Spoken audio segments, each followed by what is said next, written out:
यह बहुत प्राचीन कहानी है।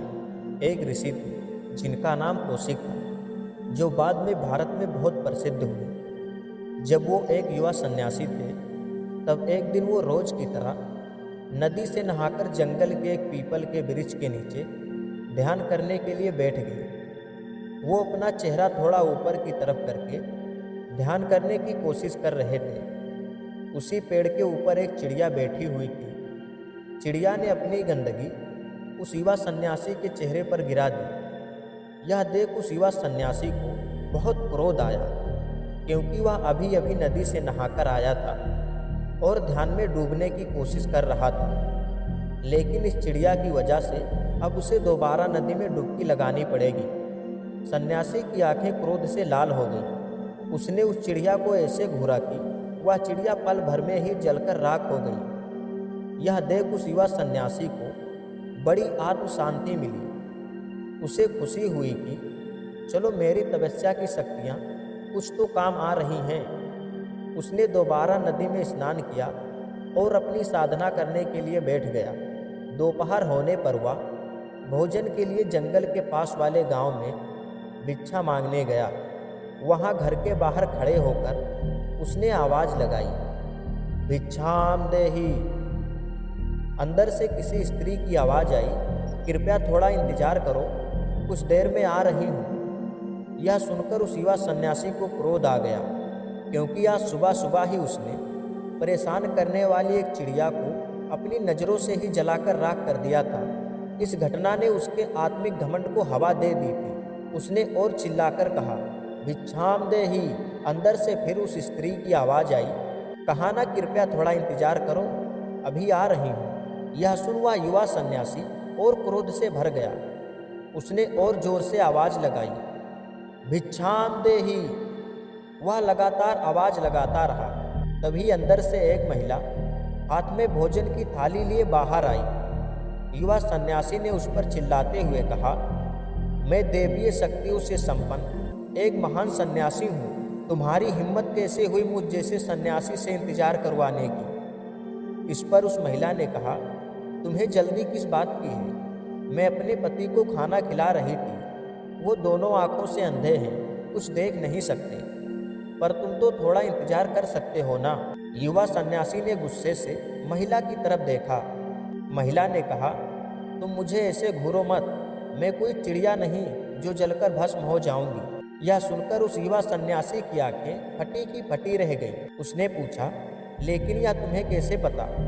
महिला ने कहा, उससे कोई फर्क नहीं पड़ता, लेकिन तुम मुझे ऐसे घूरो मत। सन्यासी ने सोचा, उस घने जंगल में आसपास तो कोई नहीं था, फिर इस महिला को उस चिड़िया के बारे में कैसे पता चला? उसने दोबारा पूछा, कृपया आप बताएं कि यह आपको कैसे पता चला? महिला ने कहा, मैंने कहा ना कि इससे कोई फर्क नहीं पड़ता, और आप किस घमंड से भरे हुए हैं। ऐसी हालात में आप कुछ सीख भी नहीं सकते।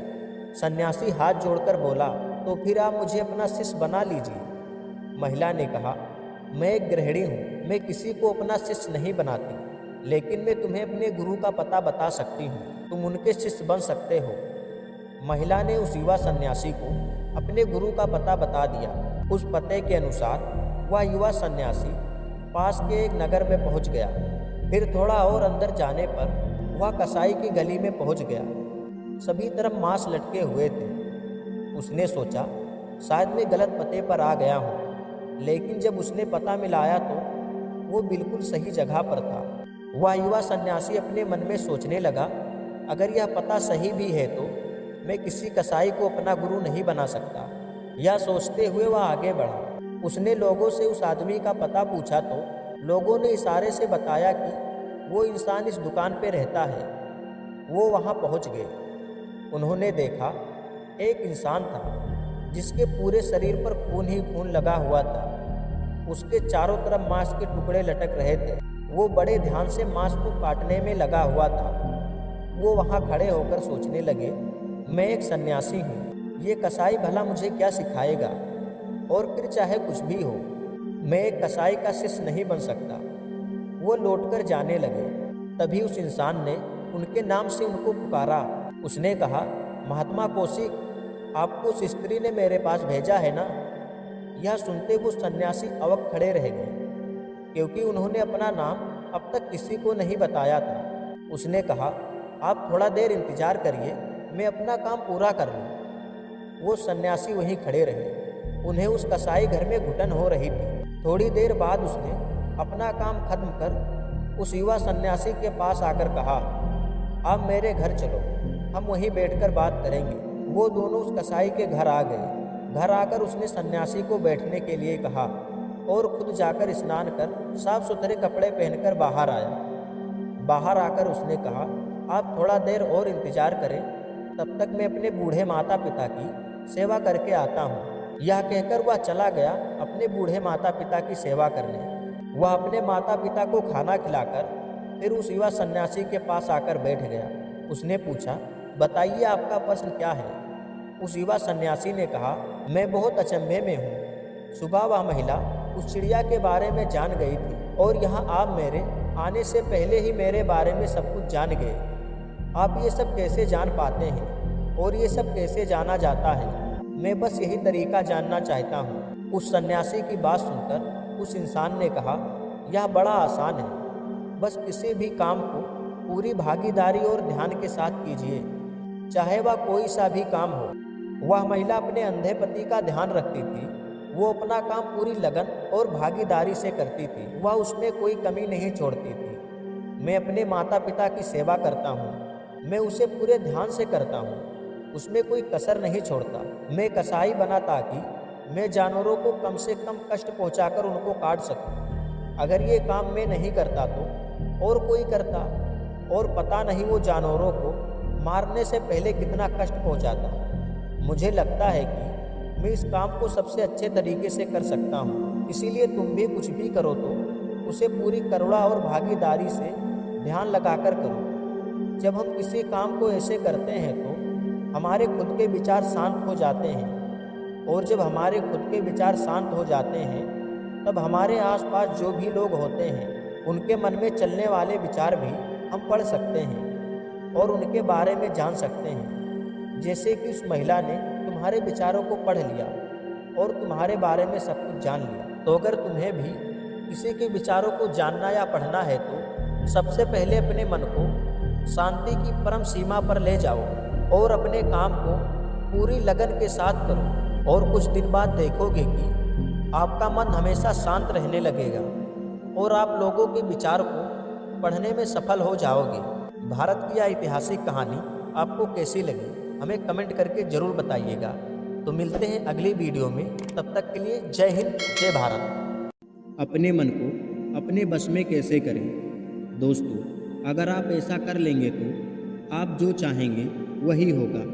आपके सारे अधूरे सपने पूरे हो जाएंगे। दोस्तों, जिन लोगों ने अपने मन को अपने बस में कर लिए वो सफल हो गए, जैसे गौतम बुद्ध, बड़े बड़े ऋषि मुनि और सफल व्यापारी, क्योंकि वो वही करते हैं जो वो चाहते हैं, क्योंकि अब उनका मन इधर उधर नहीं भटकता। दोस्तों, अगर आप गौतम बुद्ध के द्वारा बताए गए उपदेशों को ध्यान से सुनते हैं तो आपको यह समझ आ जाएगा कि मन क्या है, अपने मन को कैसे समझें और अपने मन को काबू में कैसे करें, मन में आने वाले बुरे विचारों को कैसे रोकें। दोस्तों, आपको इस वीडियो में कहानियों के माध्यम से और प्रैक्टिकल दोनों तरीके से समझाया जाएगा, जिससे आपको पूरी बात अच्छे से समझ में आ जाए। तो बिना समय को गंवाए हुए चलिए शुरू करते हैं कि अपने मन को अपना सेवक कैसे बनाएं, अर्थात अपने मन को अपने बस में कैसे करें। पहला चरण। दोस्तों, एक बार एक व्यक्ति बुद्ध के पास आता है और उनसे पूछता है कि बुद्ध, अपने मन को काबू में करने और उसे समझने का पहला चरण क्या है और इसे हम कहाँ से शुरुआत करें कि हमारा मन हमारे बस में आ जाए। बुद्ध मुस्कुराते हैं और उसका उत्तर देते हैं कि अपने मन को समझने का पहला चरण यह है कि उसके द्वारा दिए गए लालचों की व्यर्थता को समझ लेना। जिस इंसान ने मन के द्वारा दिए गए लालचों की व्यर्थता को देख लिया, उसने उससे मुक्त होना शुरू कर दिया। उसके बाद वह व्यक्ति बुद्ध से पूछता है कि हमारा मन जो हमें लालच देता है उसके व्यर्थता को कैसे देखा जाए, यहाँ थोड़ा दिमाग लगाकर ध्यान से समझना। तब बुद्ध कहते हैं, अपने अनुभव से मनुष्य जिस भी गलत कार्य को अत्यधिक करता है उससे उसे दुख मिलने लगता है, और यही दुख उसका अनुभव है, और यही अनुभव उसके बदलाव का कारण बन जाता है। जिसने वास्तव में जान लिया कि नशा करना केवल दुख है, उसने नशे से मुक्त होना शुरू कर दिया। जिसने जान लिया कि ईर्ष्या केवल खुद को जलाती है, उसने ईर्ष्या से मुक्त होना शुरू कर दिया। और यही अपने मन को समझने का पहला चरण है।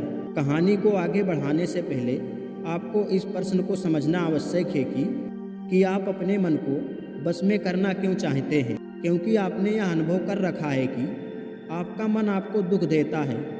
जैसे अगर आपको सुबह जल्दी उठकर कहीं जाना है, लेकिन आपका मन आपको उठने नहीं दे रहा, वह कहता है थोड़ा और सो लो, और आप अपने काम पर जाने से लेट हो जाते हैं। आप छोटी सी बात को समझिए, जैसे आपको किसी चीज़ की लत लग गई है और आप सोचते हैं कि मैं इसे छोड़ दूंगा, फिर आपका मन कहता है आज नहीं कल पक्का छोड़ दूंगा, और ऐसा करते करते आप उसे छोड़ नहीं पाते, क्योंकि आपका मन आपके बस में नहीं है। अब अगले चरण में यह जानते हैं कि हमारा मन हमको कामयाब होने क्यों नहीं देता, वह हमें कैसे हमारे लक्ष्य से भटकाता है। जैसे अगर आप अभी ध्यान को अच्छा मानते हैं तो आप बहुत जल्द ही उसे बुरा मानने लग जाएंगे, क्योंकि यही हमारे मन की चाल है। तो आपके मन में सवाल उठा होगा कि कैसे? तो उसका उत्तर यह है कि ध्यान की शुरुआत में आपको आनंद नहीं मिलेगा, बल्कि बोरियत महसूस होगी, और आपका विश्वास था कि ध्यान अच्छा है, लेकिन आपको अनुभव क्या हो रहा है कि ध्यान बोरियत भरा है। तो धीरे धीरे आपका विश्वास बदलने लगेगा। पहले आप ध्यान को अच्छा मानते थे, लेकिन अब आप ध्यान को बुरा मानने लग जाएंगे। आप एक अति से दूसरे अति तक पहुंच जाएंगे, और हमारा मन हमको अतियों के बीच में भटकाता रहता है। दोस्तों, अब आपको कहानी के माध्यम से समझाता हूँ। इस प्रेरणादायक कहानी को ध्यान लगाकर सुनिए और जानिए कि हम अपने मन को कैसे अपने काबू में कर सकते हैं। और अगर हमारा मन काबू में नहीं है तो हमें यह कितना दुख देता है, और यह हमें कैसे कामयाब होने से रोकता है। एक बार एक राज दरबार में एक कलाकार आता है, और इस कलाकार की खासियत यह थी कि जब भी यह कलाकार अपनी कलाकारी दिखाता है तो कोई भी ऐसा व्यक्ति नहीं होता जो इसके कलाकारी को देखकर हंसे न। बड़े बड़े राजा महाराजा इस कलाकार की कलाकारी को देखकर हंसते हंसते लोटपोट हो जाते थे। लेकिन इस बार वह कलाकार एक गंभीर राजा के दरबार में था, इसीलिए लोगों को संदेह हो रहा था कि कहीं वो इस बार असफल ना हो जाए। वह कलाकार अपनी कलाकारी दिखाना शुरू करता है, और वही होता है जो हर बार होता आ रहा था। राजा का हंसते हंसते बुरा हाल हो जाता है। वह राजा उस कलाकार की कलाकारी देख इतना प्रसन्न होता है कि वो उस कलाकार को मुंह मांगा इनाम देने के लिए तैयार हो जाता है। हमें यह बात हमेशा याद रखनी चाहिए कि अधिक खुशी में लिए गए फैसले अक्सर गलत साबित हो सकते हैं। राजा उस कलाकार से कहता है कि मांगो जो तुम मांगना चाहते हो, मैं तुम्हारी कलाकारी से बहुत प्रसन्न हूँ। वह कलाकार कहता है कि क्षमा करें राजन, मैं जो मांगूंगा शायद आप दे ना पाएं। राजा आसन से खड़ा हो जाता है और कहता है कि अब तुम मेरी प्रसन्नता को क्रोध में बदल रहे हो। क्या तुम्हें मेरे द्वारा कही गई बातों पर संदेह है? अब राजा अपने अहंकार को बीच में ले आता है, और जहाँ भी अहंकार होता है वहाँ काम बिगड़ना निश्चित है। फिर वो कलाकार राजा से कहता है कि नहीं नहीं राजन, मुझे क्षमा करें, मेरे बोलने का मतलब यह नहीं था, बल्कि मैं तो बस यह कहना चाहता था कि इस बात को आप फिर से दोहरा दें। फिर उसके बाद राजा कहता है कि मैं तुम्हें वचन देता हूँ कि जो भी तुम हद में रहकर मांगोगे वह तुम्हें जरूर मिलेगा। उसके बाद वह कलाकार कहता है तो ठीक है, आप मुझे 24 घंटे के लिए अपने राज्य का राजा बना दीजिए। उस कलाकार की बात सुनकर राजा मन ही मन सोचता है कि अच्छा है मैंने इसे हद में रहकर मांगने को कहा था, वरना ये तो हमेशा के लिए मेरा राज मांग लेता। राजा सोचता है वैसे तो 24 घंटे की कोई बड़ी बात नहीं है। और वह सोच समझकर उस कलाकार से कहता है कि ठीक है, अगले 24 घंटे के लिए मैं तुम्हें राजा घोषित करता हूँ।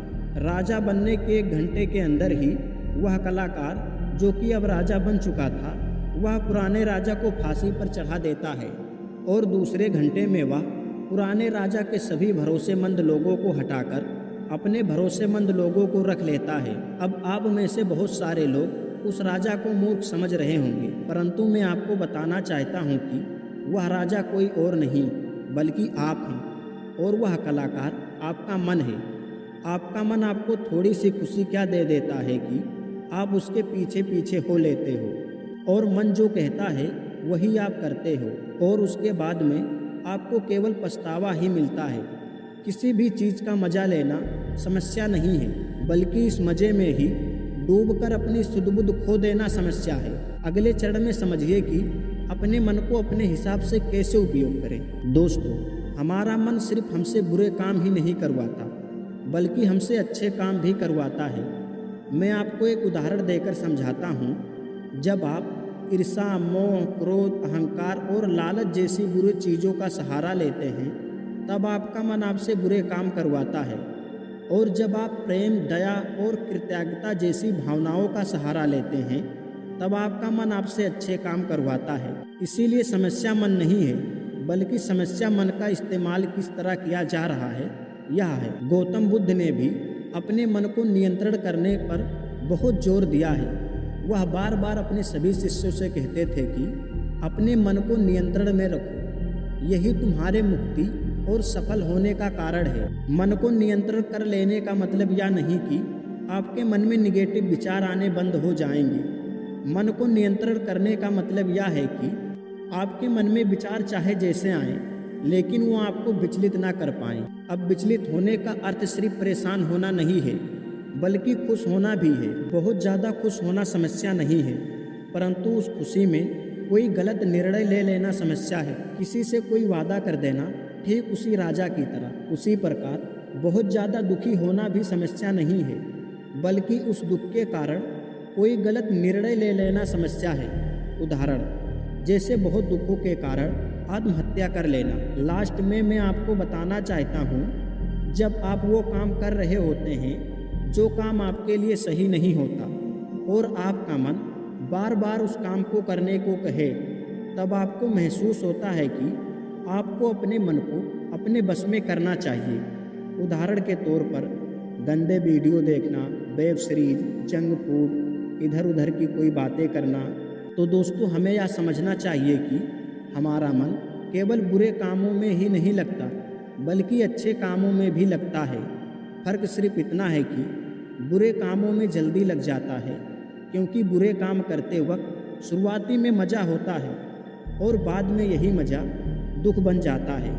और अच्छे कर्मों में हमारा मन देरी से लगता है, क्योंकि अच्छे कर्मों में मज़ा देरी से मिलता है, लेकिन ये मज़ा हमेशा के लिए होता है। दोस्तों, अगर आप गौतम बुद्ध के इन उपदेशों को अपने जीवन में धारण करते हैं तो आपका मन पक्का आपके बस में हो जाएगा और आप अपने जीवन में सफल हो जाएंगे। तो आपने इन सबसे क्या सीखा, हमें कमेंट करके ज़रूर बताइएगा।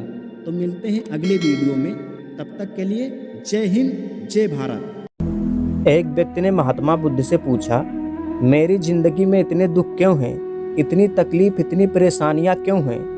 तो महात्मा बुद्ध ने कहा, बताओ तुम्हें कौन सा दुख है? उसने कहा, मैं कितने दुख आपको बताऊं, मेरी पूरी जिंदगी दुखों से भरी है।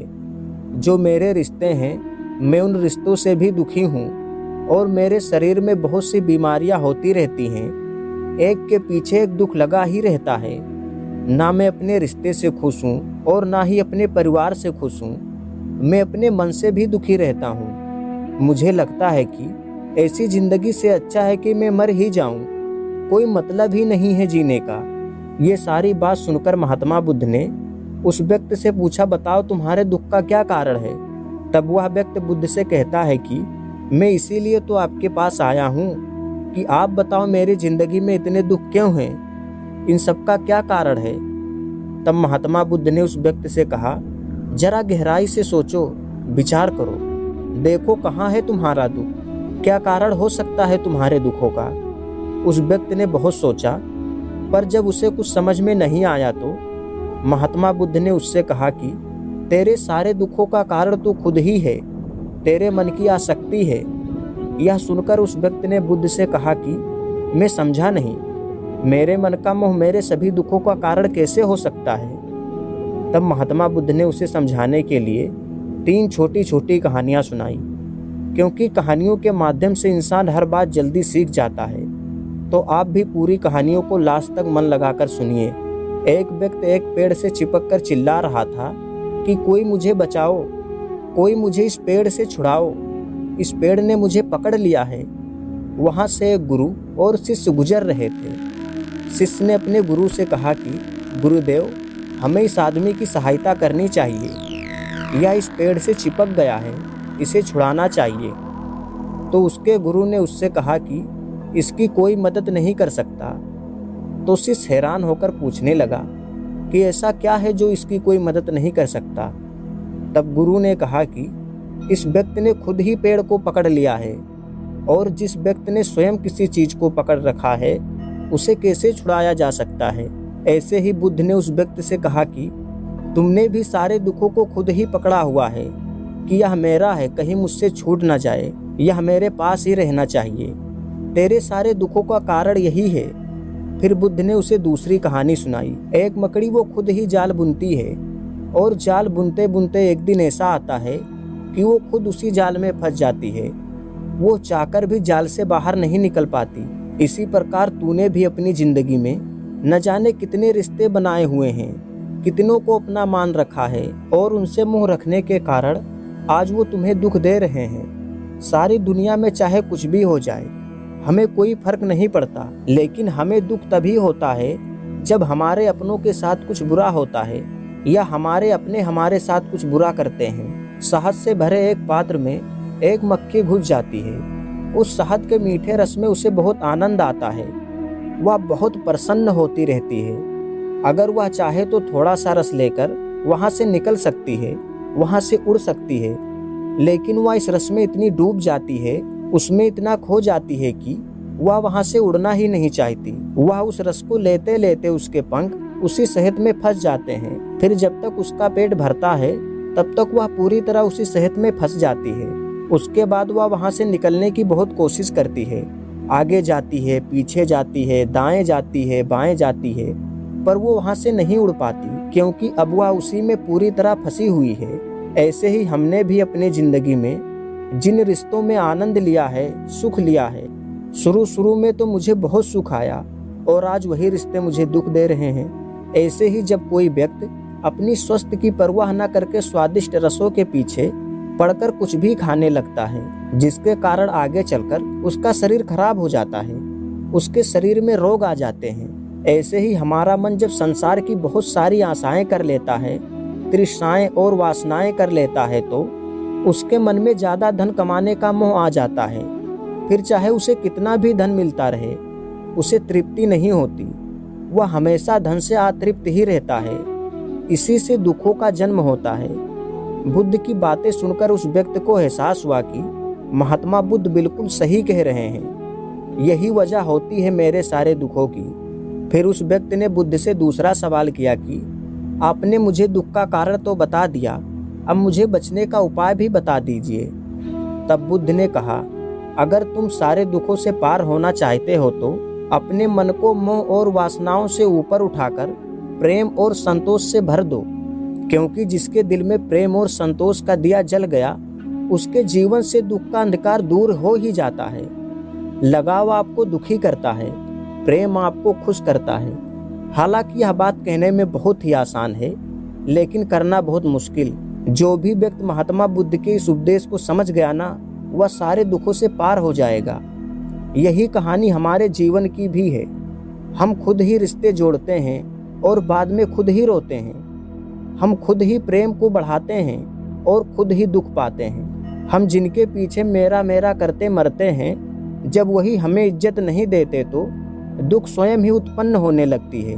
हमें कभी भी किसी से बहुत ज़्यादा लगाव नहीं रखना चाहिए, जब तक कि वो भी आपके प्रति ऐसा महसूस ना करें। आखिर में वही लोग हमें सबसे ज़्यादा दुख पहुंचाते हैं, हमारा दिल दुखाते हैं, जिनकी खुशी के लिए हम कुछ भी करने के लिए तैयार हो जाते हैं, जिनकी खुशी के लिए हम अपनी सारी ज़िंदगी कुर्बान कर देते हैं, वही हमारे जीवन में दुखों का अंधकार भर देते हैं। चाहे वह हमारा परिवार हो, मित्र हो, चाहे संतान हो या कोई रिश्ता ही हो, हमें दुखी वही लोग करते हैं जिनको हम अपना मानते हैं। लगाव आपको झूठी आशा देता है, इसीलिए किसी से भी ज़्यादा लगाव नहीं रखनी चाहिए। जैसे महात्मा बुद्ध ने उस व्यक्ति से कहा कि मोह और वासनाओं को त्याग करके अपने हृदय में प्रेम और संतोष को भर लो। इस छोटे से संदेश को अगर हम अपनी ज़िंदगी में उतार लें तो विश्वास रखना हम जिंदगी के सारे दुखों से पार हो जाएंगे। तो आशा करता हूँ यह सारी बातें आपको खूब पसंद आई होंगी। तो अगर आप चैनल पर नए हैं तो प्लीज़ चैनल को सब्सक्राइब कर लें। मिलते हैं अगली वीडियो में, तब तक के लिए जय हिंद, जय भारत। मैं भगवान बुद्ध से आपके सुखी जीवन और बेहतर स्वास्थ्य की कामना करता हूँ।